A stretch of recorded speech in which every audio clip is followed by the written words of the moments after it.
I'm very fierce in curating the selection that we watch because I want him to only see the best of Star Trek. For example, like, he loves the Ferengi episodes, but that's because I never show him the TNG Ferengi episodes. I only show him the DS9 Ferengi episodes, so he thinks they're great. Trek Profiles Podcast, episode 94, recorded March 2024.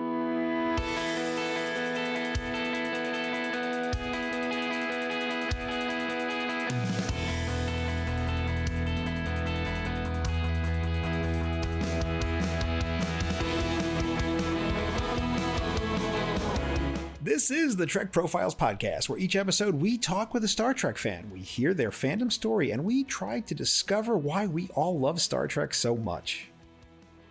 I'm John, your intrepid host of this whole enterprise, and I welcome you to this, the Trek Profiles Podcast, episode number 94. If you wish to get in touch with us, you can reach us at feedback@trekprofiles.com, that's email, or on Facebook or Twitter or Blue Sky, all at Trek Profiles.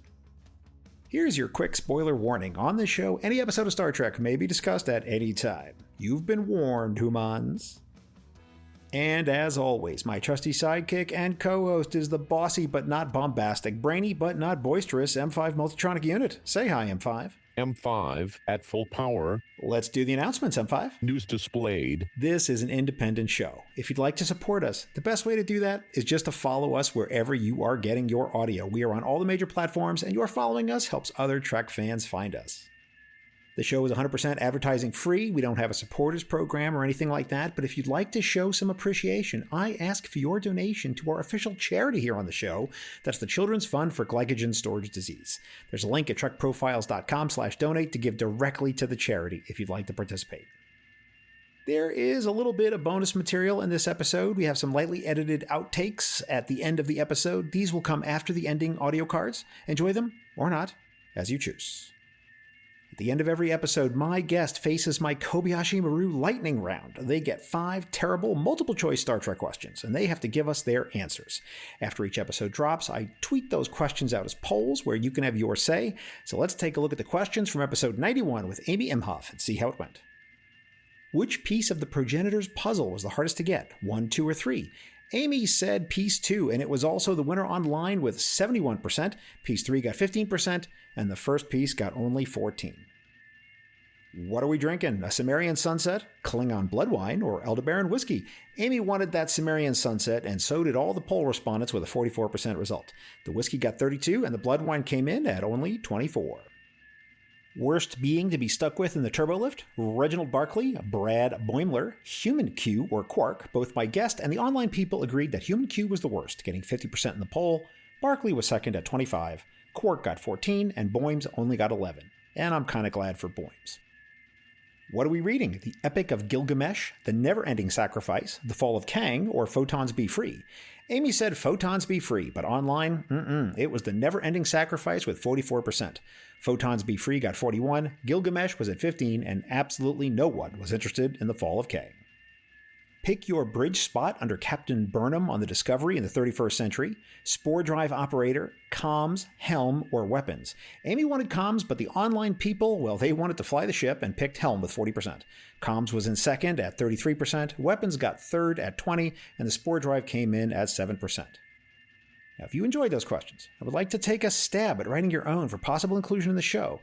Send them to me at feedback@trekprofiles.com or DM me on Twitter. And in fact, some of the questions in this very episode that my guests were asked were contributed by listener Adam Saunders. I thank Adam for his contributions and his support of the show.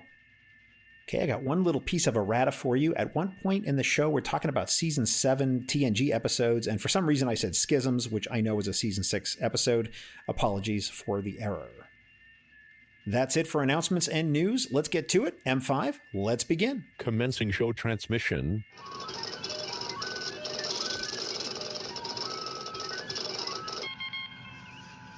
Her favorite character is Garak, but she also loves the Cardassians in general. Her favorite ship is a toss-up between the 1701D and the Cerritos. And for shows, she loves DS9 the best. She's from Vancouver in the Columbia that is British, located in O Canada, North America, Earth, and Sector 001. It's Amanda Wong. Welcome, Amanda. Thanks for being on the podcast. Thank you so much for having me. So, Amanda, I understand that you are a background artist. Is that the correct term? Do I have that right? Yes, that is the correct term for what my job is. Now, how does one become a background artist? Is this something where little Amanda was sitting in third grade on career day and you said, I want to be a background artist? That's actually a really interesting question because I come from a very traditionally Chinese family. And it's very common for a lot of Chinese families to be very risk averse in terms of careers for their children. So while I did really enjoy drawing, it was always understood that art would not be considered as a career for me.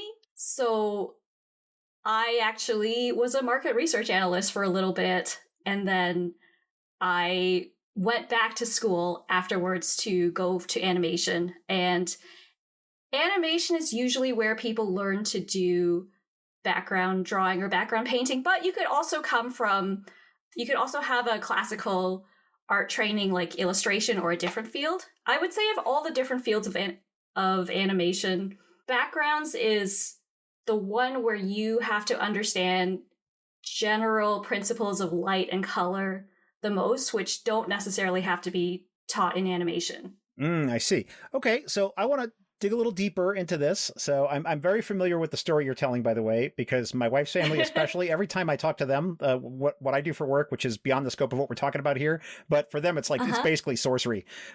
You're either a doctor, an engineer, or you own a business. Anything else is sorcery, right? Or a lawyer. You could be a lawyer, but anything else is sorcery. So I totally get that. So you had went to college for marketing and then you went to animation school. Yes. Unfortunately, I did happen to graduate animation in 2009, which was when the world economy imploded. Right. So I could not find any work in animation in my local industry. However, fortunately, I did have a business degree and previous experience in marketing. So I was able to work for another year in marketing before I was able to work my way into the industry. And then now I'm here. And so was this all in Ottawa? No, this was actually in Vancouver. So I was working in market research in Ottawa. And then the reason why I moved to Vancouver, which is on the other side of the country from Ottawa, was to go back to school for animation. I did actually want to go into animation right in high school. And I got into an animation program in my senior year. And I don't know if any of your listeners have watched the Pixar movie Turning Red, but it was a very similar setup where I made a presentation to my mom about why animation could be a viable, financially stable career. And she kind of wandered off in the middle of it. So I ended up going to University of Toronto for my first year of business. And then when I had decided to go back to school, by then I was 23, which is different from being 18 and living with your parents. Right. And I was living independently and I was working. So when I approached the subject again, my mom was, she was way more amenable to it. And also I moved to the other side of the country, which improved our relationship a little bit. Oh, right on. So you were able to get over that hump once you had a little bit of distance. Yeah. So in any animated production, there would have to be many people involved in the production. So I imagine there's people working on background, like what you're doing, and then there's people working on the primary characters, and there's, the directors involved. So I'm going to spring something on you here that we did not prep in advance, but I think it's going to be pretty straightforward to you. So what I want to do is I want to describe like a generic animated scene. And I want you to describe for me where and when and how a background artist would be involved in putting this together.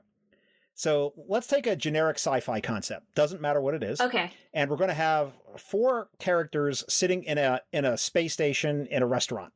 And they have an argument, and one of the characters gets up, storms out, and leaves. That's sort of the basics of the scene, right? In live action, I might be thinking of like Seinfeld, if you remember that show. They're always in the diner, or Sex and the City, where the 4 girls are always at the restaurant, right? So at what point would a background artist be involved in a scene like this? There's a script, it's approved, it's going to go to production. What is your involvement in putting together this scene? So what I often say about animation is it is very much a team effort. It's very, very collaborative. And there's several stages before my role on a project such as this would come into being.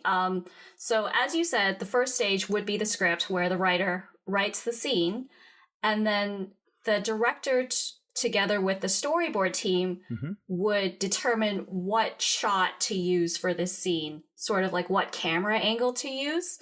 Right. So in that way, a storyboard artist is very similar to a director on a live action set. And at this point, you need to know what the things in the scene looks like. So somebody has to design what the background looks like because we don't have a set that exists. Right. And in 2D, there is no space that you just move the camera around in. Like, this is like, Q's, this is like the Prophet's white existence. There's nothing there. Yep, right on. So the designer has to decide what the science fiction, for example, if it was a planet, what does the planet look like? We also have designers for the characters to determine what the characters look like, and also for color, because since we don't have just one singular background artist doing the scenes of the entire episode, we have to predetermine what the colors for the characters and the backgrounds will be, because otherwise everyone will just go willy-nilly and there will be continuity issues all over. Right on. So in this case, let me just set the scene then. So I'm going to give you more specifics, right? We're going to be in a restaurant on a space station, and there's going to be windows looking out at like ships outside or space, or a combination of space and ships moving around outside. Okay, so the designer will determine what the restaurant looks like that's looking out into space. Now, at this point, then you would have the background team execute the specific shot in that location that you've just designed. And that is a very common misconception about my job, because oftentimes people are like, how did you decide what this looks like? Or what kind of research did you have to do for example, for my previous shows, Carmen Sandiego or like My Little Pony? And then the answer is, I don't decide what things look like. I implement the designs for that specific shot, because typically I think a 22-minute episode of animation would have maybe like 400 shots. Okay. 400 scenes would be split, which would then be split among the number of people on the background team to draw out every specific camera angle. On some projects, you would have one background artist draw out the black and white line art of the background, and also color and paint, color and light it. However, on projects like Lower Decks, that job is split between two different teams. So one team would do the black and white line drawing, and then one team would paint it. And then my job was to paint it. So I guess to answer your question, there would be the script, and then there would be the storyboard, and then there would be the design for the location, and then there would be the layout artist to draw out the scene. And finally, there would be me. And then as like another person, they would have to determine the color of it. So I guess there would be 5 different positions before I even touch the scene. Can you just tell me a little bit about sort of what is the specialty of the background artist versus the other people who are working on it? You'd have to be very good at art fundamentals like perspective and color and light. So to keep up my skills, sometimes I will do what is called plein air drawing, where I am somewhere outside in my surroundings and I try to draw the environment around me. I'm going to be honest, even though my official title is a background artist, I don't often like drawing backgrounds in my personal time because the scandal. Because I find them a little bit difficult, and I'm like, this is my day job. If I want to draw in my personal time, I just want to draw a cute character in the middle of the page with no background. Right on. Isolated art. Gotcha. Yes, isolated art. Often a girl, sometimes fan art. Oh, that's wonderful. So let me ask you a question. I imagine when you went to school, now this would have, you said this was like in the late 2000s is when you were in school for animation? Yes, for animation. Okay. Yes. Did they teach you any practical art, like working with media and paper or canvases, or was it all digital at that point? So I started animation school in 2007, and then when we learned animation, we did learn it traditionally on paper by flipping on the animation desk. And we also drew our background drawings also on paper, which means we had to have a giant ruler to figure out the perspective. Right. My understanding is when they teach animation now, it's often teaching it digitally using a program such as Flash or Adobe Animate, and then learning to do backgrounds in Photoshop, which is actually what I do within the industry now. I do think learning traditionally is very good to reinforce your skills, because you can't hide behind things like an undo button and certain tools in Photoshop that made my job easier, which I think it's kind of like first principles when you're learning math. But in terms of things like painting, I don't think we did that too much. Although we did have a color theory class, which is very important for backgrounds because you have to understand how light works when you're lighting the scene. So when you are drawing for yourself and you just want to go out and have a creative moment, do you reach for pencils and paper, or are you reaching for something digital? I would say it's about 50-50. I would say presentation-wise, digital art looks a lot better and looks more polished. And to be completely honest, if you're looking to get clout online, fan art is always super popular. But when I'm doing my plein air drawings, then I will use paint. And typically, if I use color, I will use watercolor paint or professional artist markers, sort of like what comic artists often did, like whoever did the art for the 2002 movie Spider-Man, who was clearly not Tobey Maguire. Okay. So just, as an outsider, I just have a couple more generic questions about this, and then we'll jump into the Star Trek side of things, which is the work that you're doing, just to me as an outsider, seems very applicable outside of animation. I mean, I could also see applications for this in things like video games or like lots of other areas where stuff like this could be applied. I mean, is that sort of a general career path, or is it like once you're into animation backgrounds, you're kind of doing animation backgrounds? I think a lot of people who work in animation typically do stay in television animation. However, to answer your question, I actually am not working in television animation right now. I'm working at a video game company called Clay Entertainment. And so, yeah, I guess my skills are very transferable. And then outside of that, there are a lot of artists in the industry who use their skills to do their own personal projects, whether it be art shows or doing their own graphic novel or illustrating children's books. And a lot of artists like to exhibit at artist alleys for comic conventions. Oh, that's cool. Yeah. Do you see anything like that in your future? Just as even like as a part-time thing, just on the side for fun? I actually I've never exhibited at an artist alley before, but I would be interested in doing it maybe. I have this problem where I'm extremely shy, so... That's not true. And here I am on a podcast anyway. Yes, well, my tens of listeners will be very excited to meet you and to hear your story. Listeners to my show may not know all the prep work that I do in getting someone on my show and all the paperwork and the emails and the questionnaires that I send. I have a whole process, which you were very gracious in responding to me and helping me prepare for this. And one of the things you told me in there was something that people very rarely remember, because I always ask this question, and you put it in the questionnaire, which nobody ever does, which is, what was the first episode of Star Trek you ever saw? And your answer was... Season 4 of TNG, The Host. Okay. And tell me how it was that you came to watch The Host as your very first episode of Star Trek. What was going on in your life? How old were you? Where were you? What was happening when you turned on TV and saw The Host?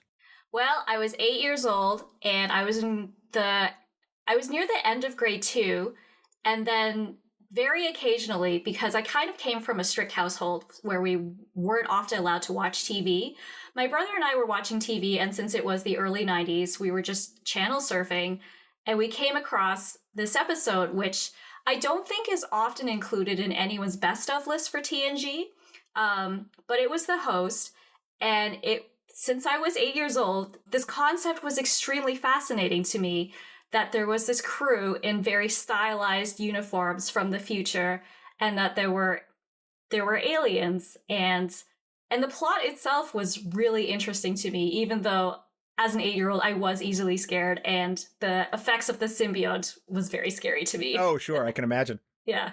Because, the music, amps it up, and they're like, oh my god, his stomach is extending, what's going on? Well, I just want to say that The Host has come up on this show on Trek Profiles quite a bit. Really? Oh yeah. There's a fair number of people that found some themes in that episode that really reached out and touched them, and they felt a real a real connection with sort of the whole story of what Beverly was going through in that episode. And also, of course, with the whole Trill idea. And there's some things in there that were very powerful for some people. So we've talked about it a fair bit. So I don't think it's as underrated as you're saying it is, Amanda. I think it's actually a very popular one. So, okay. You got your first dose of Star Trek at 8 years old with a TNG episode. What happened next? Did you figure out when it was on and tune in every week with your brother, or what happened? I did. My brother and I both became very hardcore Trekkies. And since this was the early 90s, and by then Star Trek had been sold to syndication markets, very conveniently after they had shown that episode, they cycled back all the way to season 1. And then with the first episode, the pilot episode, and then I could watch everything in order up to the point where they were releasing the new episodes. Because they had to fill the airtime every night, basically. There wasn't even the satellite stations then. And so my first Star Trek was TNG, and then at some point my brother and I watched the episodes in real time as they aired. And I want to say I wish I could say I was fascinated by, a utopian optimistic future, but since I was 8 years old, I didn't have a lot of exposure to media in general, and mostly I just enjoyed the what I think is very good writing, and very solid writing, a very solid cast of a professional crew out in space working together to solve problems, and the occasional episode that would be very charming to children, such as Rascals, or when they get turned into Robin Hood characters. Oh, Rascals is fantastic. I love Rascals. I love Rascals. Well, it should have been on the list. All right, but we'll get to that in a minute. Okay. So did you go all the way through to the end of TNG, you and your brother? Yes. We watched all the way to the end of TNG. My brother went to a comic or a Star Trek convention when he was a kid. I did not. And we also watched the full run of Deep Space Nine and Voyager. I think my brother watched the full run of Enterprise. I'm sorry to say I was one of the people that dropped off near the beginning by Enterprise. The other thing is, when Enterprise was airing, by then I had gone to university, and university had a very heavy workload for me. Sure. And have you ever gone back and finished out the series that you've missed? I've watched some of season 3 and 4 of Enterprise. I think season 4, they had, figured out their groove a little bit, but then they got canceled before they reached the seven season number that the other series had reached. So did you ever feel compelled to go back and look at TOS or animated series? I'm sorry to say that I've never seen TOS or the animated series. I have seen all 6 of the TOS movies, which I very much enjoy. Maybe not the one where they find God, but all the other ones I actually really like. Okay, very cool. So, all right, Enterprise ends, and then we sort of have a dark time. And then we have the 2009 movie that comes out. So were you in line with your ticket to go see that, or did you catch up with those at some point? Tell me what happened. I've watched all of the Abrams movies. My personal opinion is when the 2009 movie came, I enjoyed it, and I really liked it, and I thought it was an interesting direction to go, because at this point, the 2009 movie and the Abrams movies are basically created as, four-quadrant tentpole summer blockbuster movies that are intended to appeal to as wide of an audience as possible. And it is also a movie format, which is different than what Star Trek has been a lot of the times, which is a television series. So I happen to think the 2009 movie is a very solid reintroduction to Star Trek. However, I'm in one of the camp where I severely dislike the 2013 Star Trek Into Darkness. And then 2016 Star Trek Beyond, I'm like somewhere in the middle of it for that one. Okay, so as a fan and as a visual artist, lens flare, yes or no? Indifferent. I liked that. I liked the aesthetic that was kind of mimicking sort of almost like Apple stores, where everything is like very clean and very white and very bright. And I'm like, okay, this is an interesting aesthetic. And this works for what the approach that J.J. Abrams took for these movies. Okay. So then we move into the streaming era. And what was your consumption of Star Trek as Discovery came out and all the shows that followed? Well, we'll talk about Lower Decks in a minute, but I mean, just walk me through the earlier part of that. Star Trek Discovery, I was more or less on board with, and I watched the first season and a half. Picard, I watched all 3 seasons. Strange New Worlds, I'm sorry to say, I've only watched the musical episode and the Lower Decks crossover, partially out of loyalty because some of my friends did freelance on that one. I have a very interesting relationship with the streaming services because by this point, I'm a professional working in the industry and some of my friends have worked on Star Trek Discovery. So I guess my relationship with the show is the friends I made along the way. Oh dear.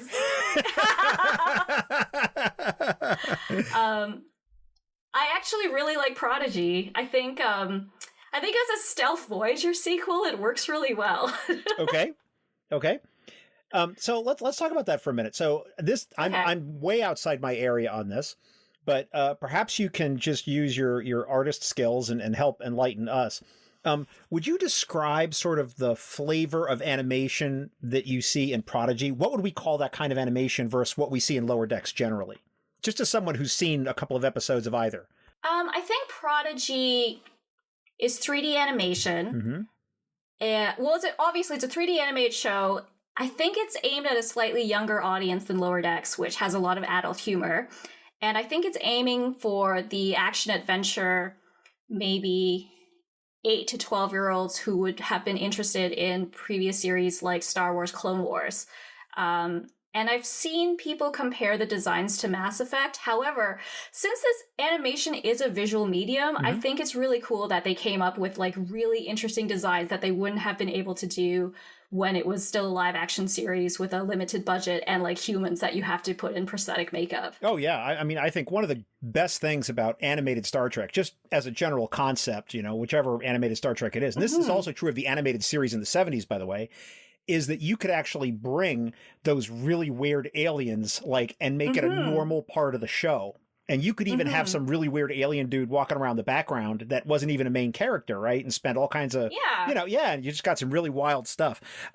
So that's interesting that you say 3D animation. So for shows like Prodigy that are doing 3D animation, they're actually making 3D models? Is that what's happening in shows like that? Like, as an example, the difference between a 3D animated show and a 2D show that I typically work on is you would almost create a set, like an environment design for the location where your scenes are happening, and then you can move the virtual camera around in the set, which is different than the pipeline for 2D because no set exists.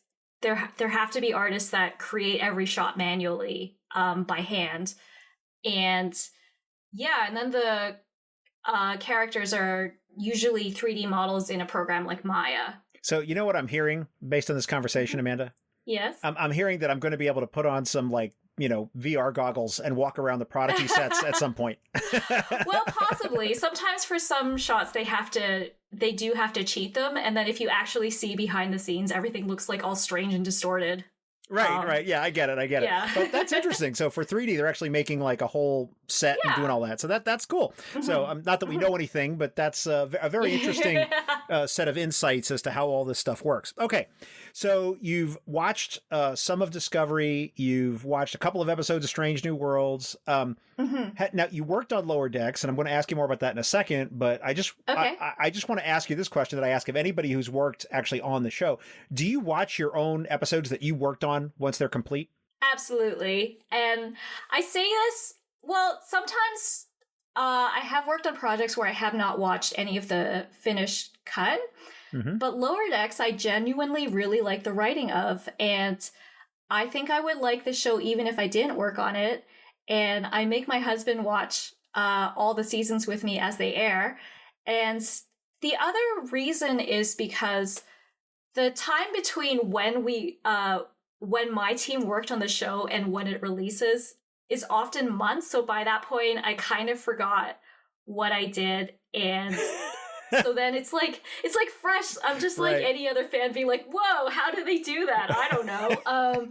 And also because by that point they've added the animation, they've added the special effects, they've added Right. extra lighting, and they add the music. The music makes a really big difference to the episode. It's stupid, emotionally manipulative Chris Westlake. But yeah, for Lower Deck specifically, I always watch all of the episodes after they air. Okay, so you've seen all of Lower Decks. Mm-hmm. Okay. Anything else that we're missing? So have you seen all of Prodigy? I know you said you watched it. Have you seen it all? I think I watched the first half, and then some of them I actually catch in online recaps. Okay. Yeah, I watched the first half when they released the first half, and then there was a bit of a delay for the second half, which I was not able to catch. Yes. So that sounds correct. do you feel any compulsion to go back and do like a grand rewatch and make sure you've seen it all, or no? And it's okay to say either way. I'm not going to pressure you. Some people do, some people don't. But I'm curious as to where for Prodigy, for all of it, all of Star Trek. Oh, okay. To say I've seen all of it now, to become a completist. Oh, I see. For me, not really. Okay. I'm one of the Trekkies where my comfort zone is kind of the 90s shows, so I will often put those on. And then I think I've watched some of the Lower Decks episodes multiple times, only because by now I've fallen in love with these characters and they're like my stupid babies and I want to see how they're doing. All right, glorious. So have you ever been to a Star Trek convention? You told me your brother went to a Comic-Con of some kind. How about you? Mm-hmm. I've been to I've never been to a Star Trek specific convention, but I have been to Comic-Cons. I've been to Vancouver Fan Expo a couple of times, and then I went to the Emerald City Comic Con in 2013 in Seattle, and that was a lovely experience because Patrick Stewart happened to be there, and I was able to get my autograph and photo with him. I also, when I went to Vancouver Fan Expo in 2012, I spoke a little bit to Marina Sirtis. And then I just want to say this to your fans because I am a terrible braggart, but you go for it. When I first approached, she was like, "Oh, you're very pretty." And I'm like, "Oh my God, I think you're very pretty." So it's canon now. Deanna Troy thinks I'm very pretty.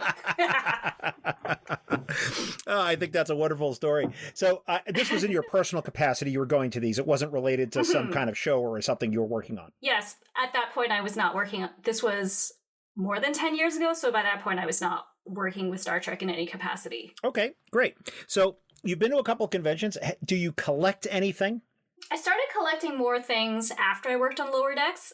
There was a wonderful fan that made a handmade Moopsie toy for me. And then for my birthday recently, I was given some of the Hallmark Lower Decks ornaments. Nice. Yeah. Yeah, good. So send me photos of that stuff. I'd love to put it up. I'd love to get a photo of your Moopsie that you got. Okay. But as we record this, they've announced a wide distribution for Moopsie. So someone's coming out with an authorized Moopsie. So I think those are going to sell like crazy.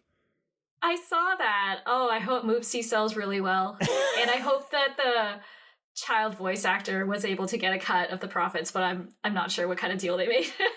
All Star Trek fans everywhere aspire to have their bones sucked out and liquefied by Moopsie. I think it is a dream we all share. Have you ever worn a cosplay or a Star Trek uniform or collect T-shirts or anything like that? Yes, and I have a funny story about that. Tell me. So last year, for the season 4 premiere, Lower Decks and Paramount, I think, or possibly CBS, was very, very generous to screen 4 episodes of Lower Decks theatrically in select cities in time for the premiere. And one of the cities that was lucky enough to get these screenings was Vancouver. And I think Mike McMahon told me on Twitter that he deliberately asked for Vancouver so that people on my team was able to see our hard work on the big screen. And we were able to bring guests of ours who didn't work on a show as like a +1 to the screening. And then my friend Chris, who I have a very combative friendship with, said, "Oh, I found the perfect shirt to see the movie, to see the episodes with." And I'm like, I can't let him be better than me. I need to dress better than him. So my friend gave me her TOS uniform. Okay. And then I liked it so much, I bought I bought a TOS dress of my own to wear. It's like so the that we could be scant? twinsies for Halloween.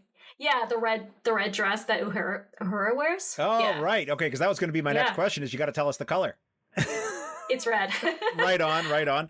And I imagine that you would be then, if you're an Uhura fan, you'd be in communications and not engineering or security. I think this is completely aesthetics based, but in the past when I drew myself as a Star Trek character, I would wear a blue uniform because I like science and medical the most, but since I colored my hair this color, red just makes more sense aesthetically for me now. All right. Well, my listeners won't see this, so your hair is sort of purple. Is that right? Yes, my hair is like bluish purple. Okay. So yeah, I need to describe that because they're only hearing the audio of this. Okay. Oh, that's fine. So okay. So you are watching Star Trek with your husband. This is something you told me you're doing some rewatches with him. So when you watch Star Trek, how are you consuming it? Are you watching it on some big screen? Or are you looking at it on devices? What are you doing? We watch it on the big screen on the television, and I'm very fierce in curating the selection that we watch because I want him to only see the best of Star Trek. Okay. So when my husband says like, for example, like he loves the Ferengi episodes, but that's because I never show him the TNG Ferengi episodes. I only show him the DS9 Ferengi episodes, so he thinks they're great. All right, so now we all know that we have to have him ask you to see the introduction of the Ferengi in the series. Oh no! With their very not the cool, Last Outpost. Yeah, with their very cool with laser the whips. Yeah, and all the sniveling sort of stuff that they're doing. It's it's terrible. So, are you a streaming only person, or are you on plastic discs? So once again, bringing up my lovely husband, he was very, very kind. And a few years ago, he bought me all of the season sets for Deep Space Nine. So I do have those in case our benevolent corporate Overlords. corporations ever take away any of the streaming rights in Canada, because we have fewer streaming options then. But yeah, generally we do watch it off of Netflix, or one of the Canadian streaming companies is called Crave, which I guess is, yeah. Yeah, I always ask that whenever I'm talking to anyone outside the U.S. too. I always have to ask, because I get some really weird stories. I mean, I had one guest who was in the Netherlands, and she was telling me that in her country there's 5 or 6 different streaming services you have to have all of Star Trek. Every show is on a different thing. It's very weird once you get outside the U.S. and the stuff. And even in the U.S., it's very frustrating sometimes because, like, as we record this, the movies are not available. They're on a different service. So if you want the movies, you got to go one place. If you want, and then Prodigy is its own thing. So it's very, very, very complicated. Yes, they're very capricious right now. So let's talk a little bit about how you ended up working on the show. So you didn't come out of school and start working for Star Trek. You worked for a whole series of different animated shows. I did do a little bit of gentle internet sleuthing. I saw My Little Pony. I saw Carmen Sandiego. I saw a couple of other Rick and Morty. So is working on Rick and Morty, which was also a Mike McMahon production, is that what led to you getting into Star Trek, or was there something else that happened in between there? No, actually, in Vancouver, for a lot of people, Lower Decks is one of many projects, and then because we don't typically we're not full-time permanent employees, we just work contract to contract on one season of television show at a time. Okay. Lower Decks is just one of many projects that people roll onto. And then in 2019, they publicly announced that they were going to make a new animated Star Trek series and that it was going to be produced in Vancouver. And then when I heard that, I was kind of like that meme where I'm like, let me in. But when I received the news that they were making a Star Trek series, I had already signed onto the final 2 seasons of Carmen Sandiego. And I'm like, I can't break contract. That would be very unprofessional. Sure. So I was not able to work on the first season of Lower Decks. However, in 2020, the timing of my contract end happened to be that I was available to work on Lower Decks, which was a wonderful, wonderful dream. And so in order to get on an animated project like Lower Decks, typically the process would be you would often do an animation test so that the people working on the show can see that you can match the style of the show. And then I also had an interview with my supervisor. And then I remember in my interview, my supervisor asked if I was a fan of Star Trek, and I'm like, I'm the biggest fan of Star Trek. This is why I'm wearing my... Oh, I almost forgot. I also have the TNG comm badge as a pin, which I wore every day when I worked on season 2, because it made me feel like I was in Starfleet when I was working. That is glorious and amazing. Now, I want to say I have talked to other professionals who've worked on the show and, in other capacities. And one of the things I've heard from time to time is never tell them that you've even seen the show. Really? This is something I've heard, which is because sometimes they don't want people who are too into the show because they're afraid it'll interfere with creative directions that they want to go or things like that. This is just something that I've heard from other people who have worked on the show like you. So I'm curious as to your perspective on that.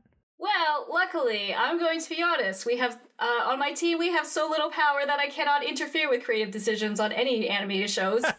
You could say we're like the Lower Decks in Vancouver, so I'm fine. If anything, like, the most damage I did was probably being extremely annoying to my team because not necessarily everyone on my team has seen Star Trek before. I think most of my team like the show. But I'm always like, hey, did you see this character? It's from this episode. And we're doing Ferengi thing, and they're like, I don't know what this is. I think some of the reticence, and I'm thinking of one particular person in particular, that I think they felt that if they had admitted it, there might have been a lot of pressure on them to talk about what they were seeing and to share it with other fans. And so they wanted people who were distant from the show, that like, it's a job. I came, I did my job. They told me not to talk about it. No one in my life cares about this, so I'm not going to talk about it, and just move on. I think that was also part of it too, but I don't know how you feel. If you want to say anything about that, you can. I see. Well, this is the first I've heard of it. I'm not saying it didn't happen. Nobody said anything about one direction or another about what to say about Star Trek. I mean, we did sign NDAs about what we could or could not say. Sure. Unfortunately for my project and my team, I am, however, a very annoying person who is very proud to work on the show, and I will tell everyone within earshot that I worked on this show and I was very excited to work on this show. So tell me the feelings, including online. Tell me the feelings that went through you as you saw your name in the credits for the first time on a Star Trek episode. Oh my God, and it's in the Star Trek font. I was elated for like the entire day, probably the entire week. And then I've had I've received so much kindness since then, and so many lovely interactions whenever I'm like, I worked on a Star Trek show. I've loved Star Trek since I was 8.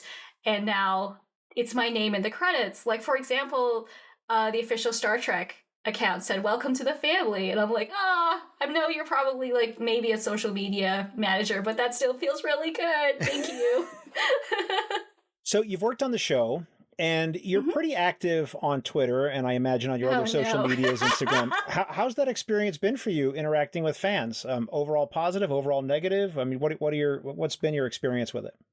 I will say it's been largely extremely positive. I think the Trek community is extremely lovely. And sometimes it's a little bit dicey because, again, I think it's a bit complicated because I am a really big fan and I did work on the show. And I would never want to say anything that was unprofessional. But I also, I enjoy posting. I enjoy making my stupid little jokes. And I'm like, well, is this okay? Well, here it goes anyway. Have fun.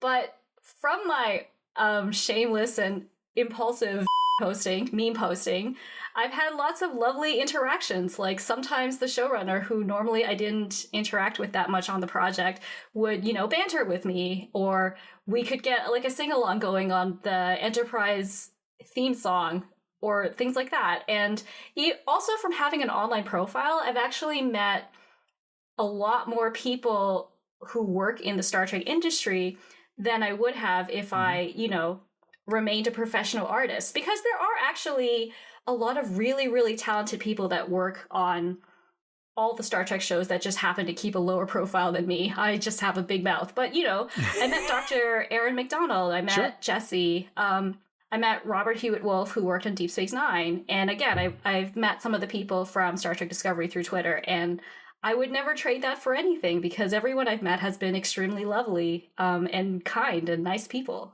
Oh, that's great to hear. Dr. Owen was a guest on my show, by the way. She was an early, I saw that. yeah, she was an early guest on Trek Profiles in 2017, 2018, something like that. So quite a while ago, before she was working on the show for sure.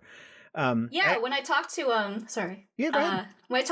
When I talked to the Star Trek Discovery friends that I have, they had nothing but like wonderful things to say about her. And so did Jesse. So if you're listening, Dr. Aaron, you sound like a really nice person. I wish we could have met in person in LA. Sorry. Okay, Amanda. Well, I think it's time to talk about some episodes. Are you game? Yes, absolutely. All right, well then let's start with Next Generation Inner Light. Now, of course, you've said that you're a big TNG fan, and this is often on top 10 lists for TNG. This is the one where we have Picard living his fictional life, and we have the Resican flute, and we have his great friends, and it all turned out to be in his mind after a 20-minute nap. So tell me, what is it about Inner Light that touched you, Amanda? Why is this episode special? I know that Inner Light is often included in the best of list, and I think it's for good reason. But for me, when I first saw Inner Light, I was like, this is more than what I thought television was capable of. This was like a very, very beautiful 1 hour short story. And then beyond that, within that hour, I thought they were so great at conveying the different relationships that Kamen experienced, like with his family, with his friends, with his community. And within just such a small amount of time, they were able to establish family dynamics. Like maybe he likes his daughter a little bit more than his son, or how, his son was like a little bit of a disappointment to him, but like, he learned to accept it. I also found it very funny that in the one short scene with him and Bataille Jr., who was played by Patrick Stewart's son, when his actual son, he says when he says he's like dropping out of school, Kamen initially gets a little angry, but then he's like, we'll talk about it later. And then Aline, his wife, is like, wow, in all this time, you never stop surprising me. And then Kamen's answer is basically like, well, according to my calculations, we're gonna die soon anyway, so it doesn't matter what he does. And I thought that was so funny. Oh, that's hilarious, Amanda. I know, it's a very profound episode. It's very, very beautiful and very moving, but like, he clearly has a favorite child. So I have a mixed feeling about this episode, which came to me much later in life. Okay. And it's because of social media. I think social media kind of took something away from this episode for me. And I'll be curious if you have a reaction to this. And sometimes on the show I'm flippant, but I'm being quite sincere about this. And I appreciate that it's a wonderful episode, and I've always loved it as well. It's that once somebody told me that wasn't Picard's hands playing the flute, it just pulls me right out of the episode every time. And I see it and I'm like, oh God, oh, that's so I hate it. And it just sucks me right out of the episode. And I can't unsee it now that I know this thing. Okay. Do you have an experience like that? I don't know. I don't know if you think I'm crazy or not. I have similar experiences because, for example, when I was growing up, I learned to play piano. So now I can always notice when, the actor is not really playing piano. But I'm pretty good at like suspension of disbelief when I watch television and film. And unless it was really, really jarring, I tend not to notice these things. If anything, I think when my partner and I get really, really picky is when we're watching animation and then there is something that we're like, that wasn't a good thing to happen. Like maybe maybe the budget was too small, or like, especially for VFX. My husband is better at noticing these things than me, but he'll be like, all that grass in the background is cloned. Look at those cliffs. Does he work in visual arts as well? Yes, he also works in animation. Oh, okay. So you're talking shop. Oh, okay, yeah. Okay. So you're talking shop while you're watching the episodes. Yes, and we're always like this. We actually met in animation school, and we actually work at the same company right now. Oh, that's great. So, okay, I'm going to pitch you on something that you should do that I think would be hilarious. Okay. All right. Hit me. You and your husband, if he's game, so we'll put him, as optional. But you should live tweet, or even better, video podcast watching TAS, the original Star Trek animated series. You should watch it and just videotape yourself watching those episodes and just putting them out as audio commentary or audio video commentary. I think it would be amazing. As someone who loves Star Trek and works in animation, those episodes in TAS are wild. And what I mean by wild is that, first of all, there's some wild visual stuff we've talked about, like crazy crew members. Like there's a dude with 3 arms, and there's like a a cat lady. I mean, it's all kinds of things. But some of the episodes, and I'm thinking of maybe 3 or 4 of them, they got stuff into this animated Saturday morning kid show in the 70s that I can't believe they actually got through production. And that's all I'll say about that. Like, I can't believe some person at the network is like, we are not broadcasting this. So that's all I'll say, because I don't want to spoil anything, because there is some stuff in there that is crazy. And so if you and your husband enjoy that, looking at animation, bring up those, watch them, record it, put it out. It would be gangbusters. And if you do this, just credit me and say, idea by Trek Profiles. That's all I'll ask for. It's yours. Just do that. That's a little tricky, because my husband tends to not enjoy anything with like schlock, whimsy, or camp. Because it is an older animated show, I'm not sure if he would enjoy it, but maybe I will watch it on my own. I probably won't live tweet or video record myself, because I've never done that before. But yeah, you've intrigued me. Now I kind of want to watch it. I would. It's definitely worth your time, and there's only 2 seasons. Right. You could. I mean, if you had like a lull in between contracts, you could burn through it in a weekend. I'm serious. So, okay. Let's move on to Deep Space Nine, one of my personal favorite episodes. And just as an aside for maybe new listeners to the show, I've often had questions. It's probably the most common question I get from people who haven't listened to all my episodes, which is, John, are you ever going to do a reverse Trek Profiles where you talk about the episodes that mean the most to you? And the answer is, I've already done that. And this episode was actually in that list, and that's Deep Space Nine, It's Only a Paper Moon. This, of course, is the one where we have Nog living out his sort of life and wanting to live out his life in a holodeck fantasy in Las Vegas in the 60s, which of course is special to me because he's dealing with his own veterans issues. And it's also in Las Vegas, which is where I live, and I have an irrational love of the city. But that's enough of me talking about it. I want to know, what is your opinion, Amanda? Why is this episode special to you? Well, earlier when you sent me the questions to prep for this podcast, I said that Garrick is one of my favorite episodes. One of my favorite characters, and that's true. Yes. But one of my other favorite characters is actually Nog.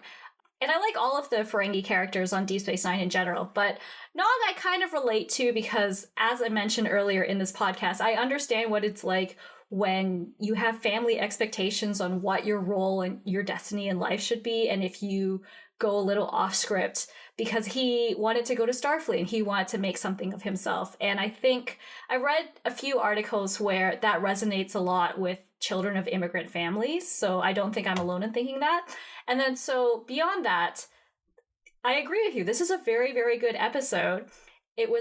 And I thought it was very good of the writers to center an entire episode around 2 recurring characters rather than one of the main characters.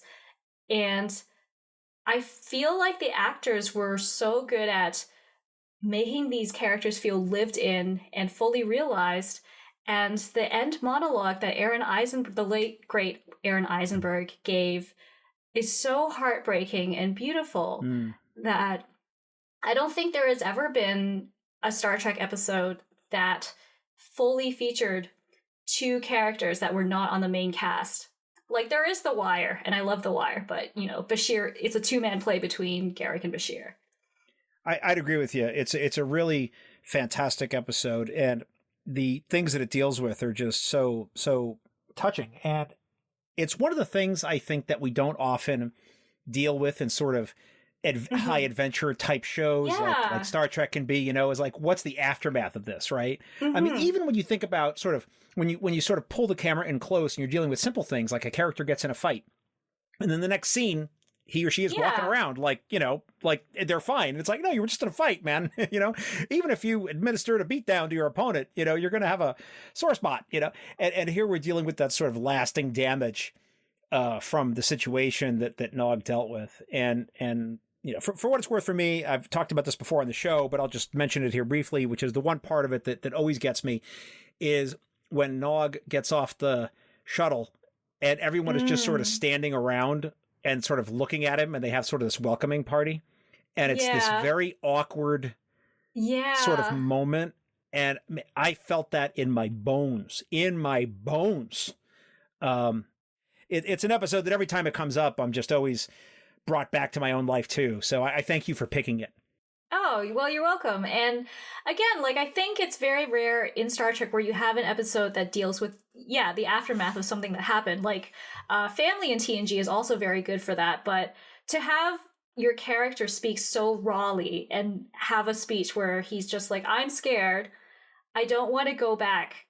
I don't want to leave the holodeck because I could die tomorrow, which is terrifying. And yeah, I love this episode. And I also love that, again, I really love seeing family dynamics within the episode. And I love seeing how loving Nog's family is. Like, the one quick moment where Lita is about to run to chase Nog and Esri stops her. I thought that was really lovely. I have a friend of mine who I've interviewed on the show before, Andrew Heaton. He was very early on. I think he was like episode 5 or episode 7, something like that. And one of the things he always says about Star Trek is it's competency porn. And I was like, what do you mean by that? He's like, everyone is so good at their jobs. Like, everyone is really good at their jobs all the time. And this is an episode that reminds me of that because you see Esri, who's actually doing some serious counseling in this episode, and she's doing the thing. And I personally always enjoy the competency porn aspects of it, when we see characters really doing their jobs well. I mean, you see the science officers doing that stuff a lot. In TNG, I think you got to see Deanna do a little bit of counseling really well, especially with Picard sometimes, but you never got to see Esri do a lot of counseling. And so I really enjoyed that in season 7, Deep Space Nine, you got to see her do the thing. And so that I thought was a big thrill for me because Esri is one of my favorite characters in the show. She's my favorite Dex, which is, I know, a controversial opinion, but I really liked her. Okay, Amanda, time to move on. We're going to talk about a novel that has come up on the show from time to time. And I'm always somewhat conflicted when it comes up. And it's Imzadi by Peter David, which is, of course, the backstory of the Troy and Riker relationship. And oh my God, is this book so horny. It is so horny. And I just think to myself, Peter, what were you thinking when you wrote this thing? But that's enough about me. What did you think about Imzadi, the novel, Amanda? Why is it on the list? Well, probably like many of your guests, I read this book at a probably too young age. I read it at maybe the age of 12. And as you said, this is a very, very horny book. And I'm like, what are these feelings I'm feeling? I don't know, but I like them.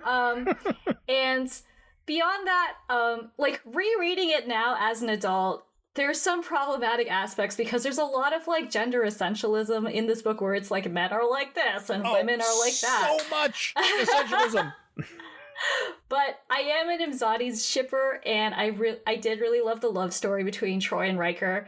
And like it's non-canonical because the novel has like little mishaps, like his middle name, William Riker's middle name in that book is Thelonious instead of Thomas because they hadn't established it yet. Right. But beyond that, like I felt like the characters acted pretty consistently, and yeah, it's just really, really horny. Like even now I remember excerpts from the novel, like how all their boning had bored a hole in the ground that will mystify archaeologists for the future. Which, if you're 12, you're like, this is great. This is gold. And I didn't have internet then, so it's not like I had access to, an archive of one's own or fanfiction.net. This is what I had to work with. So, yeah, that is why Imzadi is personally, emotionally resonant to me. I can tell you that you are probably the third or fourth person I've had on the show that has told me the exact same story about this book. I always liked Riker and Troy, and I read Imzadi when I was 10, 11, 12, 13, 14, and there was a stirring. and I've loved this book ever since. And, and I think actually one of the interesting things that it brings up, and, I'll be interested if you want to say anything about this, is that I think that there's a lot of nostalgia in a lot of these sci-fi shows. And, I don't know if it's possible for like you in the case of reading Imzadi to separate yourself from 12-year-old Amanda Yes. reading the story as like if someone had just handed it to you today, because I didn't read it till until someone wanted to talk about it on the show, and so as an adult, fully grown man, I'm reading this and I'm like, what the hell? I'm sort of flipping the pages going, are you kidding me with this? So I had a very different reaction because I didn't have that nostalgia. So I don't know if that's something that you feel if you were to go back to it today or watching some of these episodes. If you want to say anything about that, you can. Honestly, you're probably onto something because, again, it is a very imperfect novel and there are certain gender politics that have not aged well in that story. But since I did read it at 12, it will always have an inappropriate place in my heart. And there's nothing wrong with that. All right. Now, did you think we were going to go through all these episodes without talking about an episode of Lower Decks? Oh, no. We have an episode of Lower Decks. So we are going to talk about Lower Decks, Hear All, Trust Nothing. And this, of course, is the one where we revisit Deep Space Nine, and we have Nana doing some voice acting, and we have Armin doing some voice acting, and we get to revisit some of those places on Deep Space Nine that we love so much. It's mostly a Tendi episode with a little bit of Mariner in a B-plot dealing with Jennifer. So tell me about your particular connection to this episode, Amanda. And I want to just first ask, it's a yes or no question. Is this one that you personally worked on or no? Yes, it is. Okay, so tell me why this episode is special for you. This episode is special for me, probably for a unique reason that not a lot of fans would have this relationship with, where, yes, I worked on this episode. I worked on a Deep Space Nine crossover. I was able to work on scenes that were set on the space station.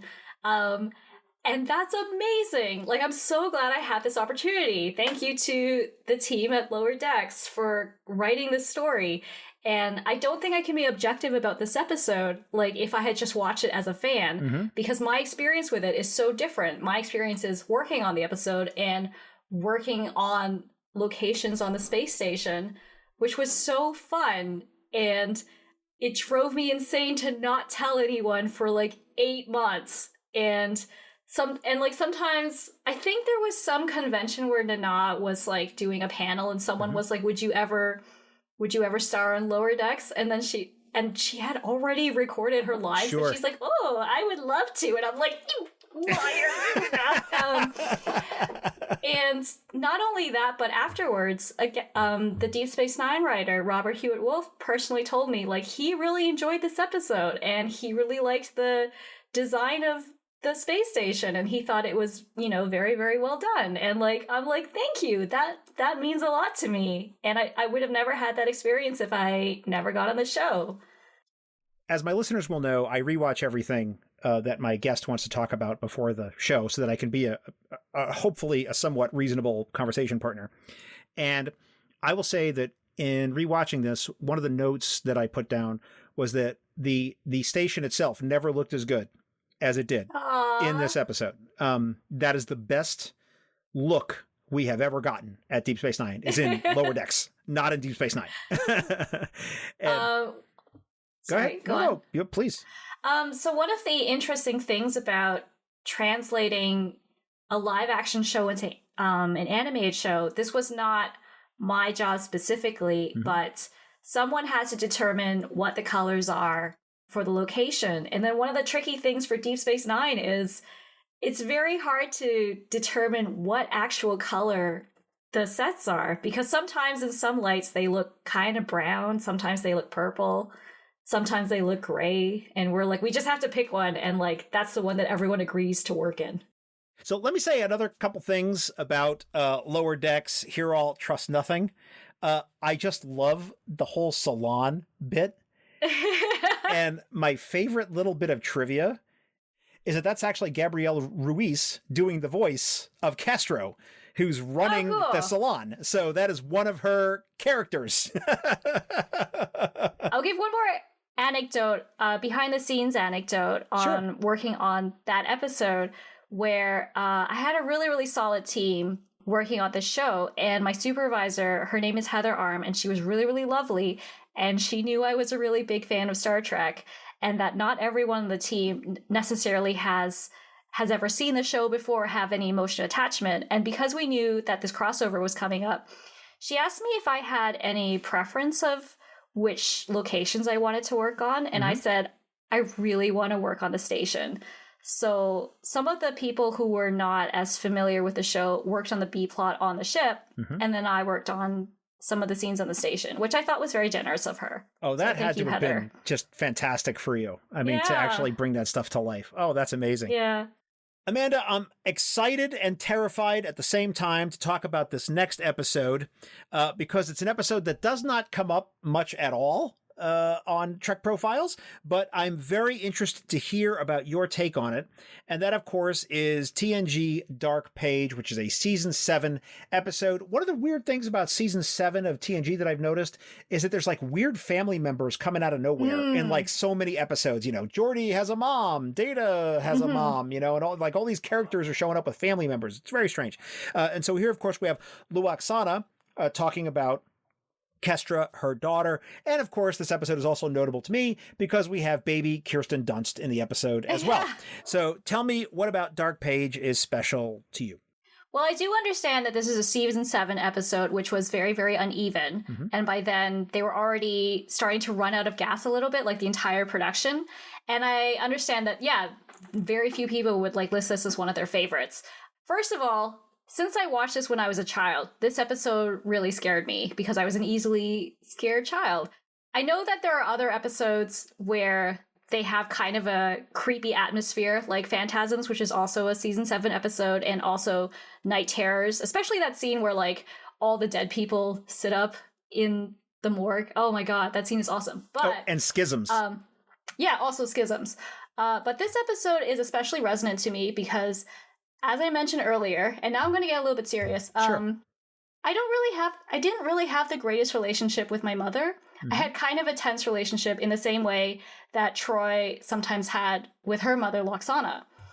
And something that happened to me when I was 7 years old, pretty much a year before I watched Star Trek, is that my father passed away. And when he passed away, unfortunately, my mother, she is not particularly skilled. Like we were in a one income household where my father was the primary earner and my mother was a stay-at-home parent. And then after he passed away, I would imagine life became very difficult for her. And unfortunately, because of this, that made her very strict and sometimes very difficult to deal with. And watching this episode where Troy at the beginning is very exasperated of dealing with her mother and then going into her mother's mind and uncovering a hidden trauma that explains why her mother acts this a particular way resonated with me because now that I'm older, you know, I sort of understand what my mother was going through a little bit more now that I'm also an adult. And I would say, you know, like everyone's relationship with their parent is their own and there's no right way to deal with it. And I think it's totally valid and fair if your parent mistreated you, if you would cut off ties and you don't forgive them. And this is actually quite common for, I think, a lot of Chinese mother-daughter relationships. I mean, you see it coming up again and again now that there's more Asian American stories being told in media, such as Everything... is this the Tiger Mom phenomenon? Yes, Tiger Mom phenomenon, like such as Everything Everywhere at Once, and you know, even some of the children's media like Turning Red. So I understand, there's a lot of people who are my age who decided I'm no longer going to have a relationship with a parent who mistreated me in the past. And I'm not saying that what I chose to do is the correct way, because again, you have to decide what is how you protect your peace and respect yourself. But for me, I'm like, well, my mother, sometimes maybe she did not parent me in the way that I would necessarily parent someone in North America, but I do understand that she was in a lot of pain. And this episode was very good at articulating some of the feelings that I was feeling as a child, which is why this episode in particular was emotionally resonant for me. So what eventually happened in the relationship between you and your mother? I moved away. No, I think, well, first of all, I am 40 years old, and this is not true for everyone, but I moved away in my early 20s, and then since then, almost 20 years have passed. And again, this is not true for everyone, but for me, 20 years is a long time. Mm-hmm. It's a long time to go to a place of stability and build a life here where I am more secure and have wonderful relationships here. And that way I can have a better relationship with my parent where I love her, but see her infrequently. So you've learned how to manage that relationship, much like Deanna has with Luoxana, right? Yes. Proximity she joined Starfleet. Proximity does not help things. She left Beta Z. See? We're the same. Right on. Okay, so you took some lessons from Imzadi when you were reading that when you were 12. You're like, I'm going to use this novel to plan out my life trajectory right here. Yes, I'm going to do it, and I'm going to join Starfleet. Goodbye, Mom. Well, Amanda, we've been talking for a while here, and for those who don't know, how I invited you on the show was I sent you a blind DM. So you responded to a blind DM from some rando off the internet. And I said, hey, you want to talk about Star Trek? You said, yes. You tweet frequently about the show. You worked on the show. Obviously, Star Trek is a part of your life. Why do you care about Star Trek at all? So I think an answer a lot of people will give is that it's very optimistic and it shows a possible... it's one of the few sci-fi properties that shows a better future for humanity instead of a horrible dystopia. And I would agree with this. I think this makes Star Trek very unique in that aspect. However, in general, I do actually think Star Trek is just very consistently high quality in writing. And then beyond that, Star Trek is actually surprisingly flexible in the kind of stories it can tell, especially when they had a 20-some episode order in the 90s, and they could play around with that format. So then you could have episodes that were the courtroom drama, or you can have episodes that highlighted specific characters, or you could have silly farces where everyone is a Robin Hood character. And I don't think there's many sci-fi properties that has that range of different kinds of stories. And I think also having that number of episodes makes the characters form a relationship with the viewer, because you get to watch them go through so many things, like even not necessarily plot driven episodes, but the occasional beach episode or the baseball episode. And I think about 20 years ago, there was almost or maybe in the late 90s or early 2000s, Star Trek became so ubiquitous that every other sci-fi property kind of had to make some kind of statement against Star Trek, like Firefly having an alliance that was somewhat aesthetically influenced by Star Trek, or Babylon 5 came out around the same time saying, like, we're going to do some things a little bit different than Star Trek, or even Enterprise, when it aired initially, they took away the Star Trek title because everyone was trying to distance themselves away from it. But I think the reason why everyone was trying to run away from it, another one being Battlestar Galactica, is because it's such a big institution and it's so influential in our culture. And I think part of the reason why it endures is because it is so unique compared to other science fiction properties, and because, they do the optimistic future for humanity. Well, Amanda, I've enjoyed our conversation. Oh, thank you. Thank you for having me on your show. Of course, but the M5 is signaling me that it's now time for the Kobayashi Maru. Oh, boy. The Kobayashi Maru is a challenging and difficult test, cunningly prepared by the M5 just for you. Should you not only survive the test, but pass it as well, the M5 will award you an honorary Star Trek title on behalf of our little program. Are you ready to face the M5, Amanda? All right. Hit it. M5, load the Kobayashi Maru simulation and prepare to record our guest responses. Kobayashi Maru prepared. Question 1. Who is your assigned buddy for your first day on the USS Cerritos? Kayshawn, Moxie, or Jennifer? I'm going to have to go with Kayshawn. He's very competent. Who's your president? Lyra Rilak, Tarina, or Jarish Inyo? Jarish Inyo. Best way to steal historical clothes in a time travel episode? Visit Roots at Eaton Center in Toronto, take them from somebody's clothesline, or cop out and use the replicator? I'm going to go with clotheslines. It worked for Avatar: The Last Airbender, and it works for Star Trek. You have been assigned punishment from the Star Trek gods. You are to be trapped. Oh, no. You are to be trapped inside a TNG episode for all eternity. Choose which one. Aquiel, Code of Honor, Sub Rosa, or Masks? Definitely Sub Rosa. Dr. Crusher looked like she was having a great time. And finally, just for you, Amanda, pick something for the kids on the 1701D to watch while the adults are busy. Carmen Sandiego, Rick and Morty, or My Little Pony?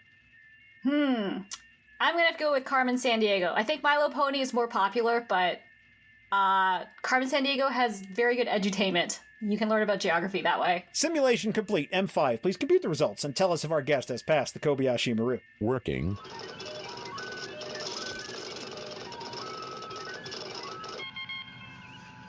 Amanda, I am pleased to tell you that the M5 has calculated that you have passed the Kobayashi Maru simulation. Congratulations. Oh, wow. Thank you. And now the M5, who has analyzed your answers, will award you an honorary Star Trek title on behalf of our podcast. M5, what title shall we award our guest? Amanda is awarded the title of Official Artist in Residence at Deep Space Nine. So there you go. Aww. So, Amanda, why don't you tell people how they can get in touch with you, where they can follow your work, and what you're up to? Well, you can follow me on Twitter, where I am there compulsively, for good or ill, at Amanda W.T. Wong, W-O-N-G, or you can follow me on Instagram under the same handle, Amanda W.T. Wong. And I will have links to all of that up on the show notes page at trekprofiles.com. Amanda, thank you so much for being part of the show. Thank you so much for having me. This was so much fun.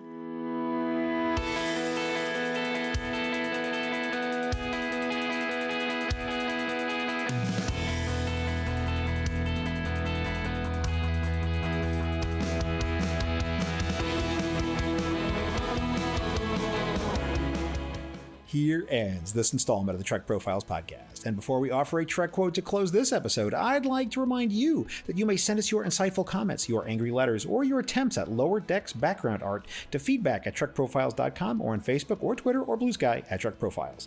Anything you send us may be used in the show, or it may be fed to a giant space Gormagander.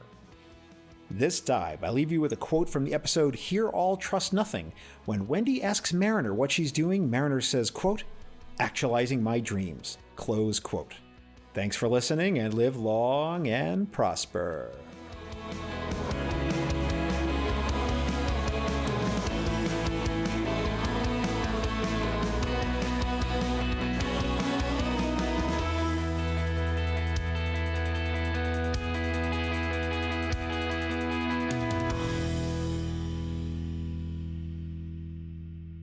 This handcrafted podcast is brought to you by Stars and Sky Media Lab. It's cosmic.